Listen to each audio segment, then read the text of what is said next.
Bienvenue dans le monde culturel du Niger avec Magic Art Info, votre plateforme d'information artistique et culturelle.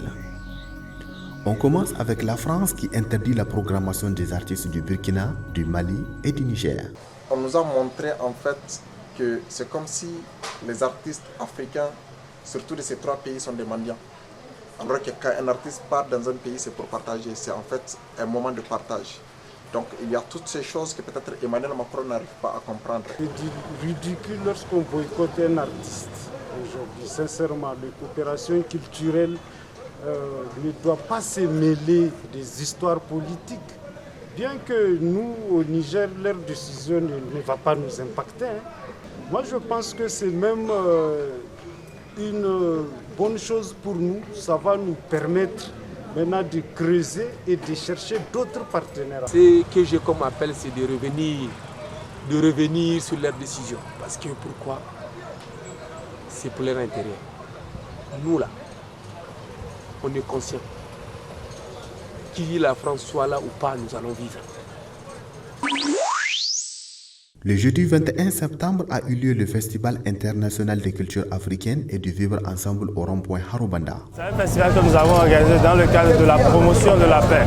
Vu qu'aujourd'hui, c'est la journée internationale de la paix et vu la situation que notre pays traverse, nous sommes dit que c'est important de poser un acte pour apporter notre contribution à la construction d'une société meilleure. Ma satisfaction dans cette activité, c'est de voir la jeunesse qui a répondu massivement.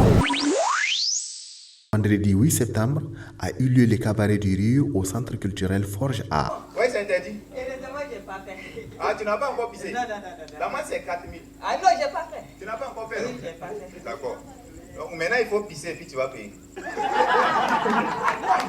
Cabaret, c'est un comédie club qui a pour but de permettre une plateforme de promotion de l'humour au Niger pour ces jeunes humoristes pétris de talent qui manquent d'espace d'expression artistique. Et aujourd'hui, grâce au soutien de l'espace culturel Forge A et de nos partenaires, nous avons pu relancer ces comédie clubs qui aujourd'hui a son deuxième numéro et qui est prévu tous les 2 mois, tout le premier vendredi du 2e mois ici même. J'ai vraiment apprécié, mais seulement que ça n'a pas trop duré et puis c'est pas à ma soif, je peux dire comme ça. Sinon c'était vraiment très bien. Le Niger a participé au 9e Jeu de la francophonie qui s'est passé du 28 juillet au 6 août 2023 en RDC, où nos artistes sont revenus au pays avec plusieurs médailles. Cette année 2023, le Niger a participé à la 9e édition des Jeux de la francophonie, Kinshasa 2023. Côté artistique, nous avons eu le privilège d'être présents sur 10 disciplines sur 11. Une première fois pour le Niger où nous avons ramené 6 médailles, à savoir 5 en marionnettes et aussi une médaille en conte. J'ai représenté le Niger en littérature nouvelle. Parmi ces 20 meilleurs candidats-là, j'ai été encore sélectionné à la 2e place, donc la médaille d'argent. On a participé dans la catégorie des marionnettes géantes. Une forme de marionnette qu'on porte au dos et qui peut aller jusqu'à 3 mètres. C'est notre première participation aussi et on a eu la chance d'avoir la médaille de bronze. Après la première saison de la série, ça raconte qu'il y a eu un véritable succès. Le lancement de la 2e saison est prévu pour ce 14 octobre 2023. C'est parti d'une chronique que j'écrivais en fait sur ma page Facebook pour finalement commencer la réalisation.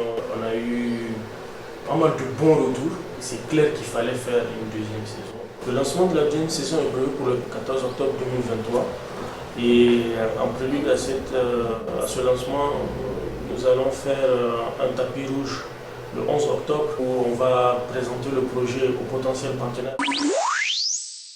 Le vendredi 29 septembre a eu lieu à la Maison de la Culture Jadou Sekou un concert gospel avec Philo la Diva. Le but de ce concert est de promouvoir la paix au Niger. Une grande fierté pour le cinéma nigérien. La réalisatrice du court-métrage L'Envoyé de Dieu, Amina Abdoulaye Mamani, a remporté le prix de la meilleure photographie au Festival international des films francophones de Namur. Merci de nous avoir suivis et abonnez-vous sur nos pages pour recevoir les prochains numéros.